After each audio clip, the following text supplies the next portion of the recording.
મિત્રો, આજે આપણે એવી 3 વસ્તુઓની વાત કરીશું કે જે વસ્તુની ખરીદી ફાગણ માસમાં આપણે ભૂલે ચૂકે પણ ન કરવી જોઈએ. નમસ્કાર દર્શક મિત્રો, ખબર છે .com હું માલવિકા આપનું સ્વાગત કરું છું. મિત્રો, આજે આપણે એવી 3 વસ્તુઓની વાત કરીશું કે જે વસ્તુની ખરીદી ફાગણ માસમાં આપણે ભૂલે ચૂકે પણ ન કરવી જોઈએ. તો કઈ છે આ વસ્તુઓ અને કયા કારણોસર આ વસ્તુની ખરીદી ન કરવી જોઈએ તે વિશે વિગતે વાત કરીએ.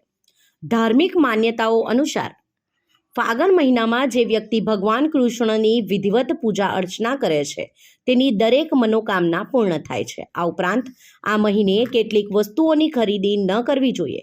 આવું કરવાથી તેનું ખરાબ પરિણામ મળી શકે છે.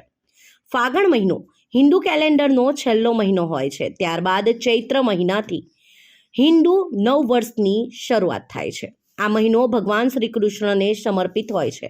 ધાર્મિક માન્યતાઓ અનુસાર આ મહિનામાં જે વ્યક્તિ ભગવાન કૃષ્ણની વિધિવત પૂજા અર્ચના કરે છે તેની દરેક મનોકામના પૂર્ણ થાય છે. આ ઉપરાંત આ મહિને કેટલીક વસ્તુઓની ખરીદી ન કરવી જોઈએ. આવું કરવાથી તેનું ખરાબ પરિણામ મળી શકે છે. ત્યારે જ્યોતિષી અને વાસ્તુ સલાહકારના જણાવ્યા અનુસાર ફાગણ મહિનામાં કઈ વસ્તુઓની ખરીદી કરવાનું ટાળવું જોઈએ તે વિશે વિગતે વાત કરીએ. ફાગણ મહિનામાં સૌપ્રથમ તો આપણે કાળા વસ્ત્રો ખરીદવા ન જોઈએ. ફાગણ મહિનામાં કાળા કલરના કપડાં ખરીદવા દુર્ભાગ્યપૂર્ણ સાબિત થઈ શકે છે. આ મહિનામાં પીળા વસ્ત્રો પહેરવાનું પસંદ કરવું જોઈએ.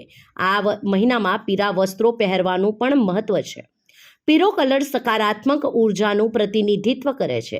જેથી આ મહિને કાળા કપડાં ખરીદવાનું ટાળવું જોઈએ. તેને અશુભ માનવામાં આવે છે અને તેના પરિણામો પણ અશુભ પ્રાપ્ત થાય છે. ત્યારબાદ વાત કરીએ ફાગણ મહિનામાં ધારદાર વસ્તુઓ ન ખરીદવી જોઈએ તેની. તો ફાગણ મહિનામાં ધારદાર વસ્તુઓ ખરીદવી યોગ્ય માનવામાં આવતી નથી. માનવામાં આવે છે કે આ મહિને ઘરે ધારદાર વસ્તુઓ ખરીદી લાવવાથી ઘરમાં વાસ્તુ દોષ ઉત્પન્ન થઈ શકાય છે. આ ઉપરાંત પરિવારમાં કકળાટ પણ થઈ શકે છે. તેમજ ધારદાર વસ્તુ ખરીદવાથી શનિ દોષ પણ ઉત્પન્ન થઈ શકે છે. ફાગણ મહિનામાં તાંબાની વસ્તુઓ પણ ન ખરીદવી જોઈએ. જી હા, ફાગણ મહિનામાં તાંબાની કોઈ પણ વસ્તુ ખરીદવી શુભ માનવામાં નથી આવતી. આવું કરવાથી વ્યક્તિની કુંડળીમાં સૂર્યની સ્થિતિ નબળી થઈ શકે છે.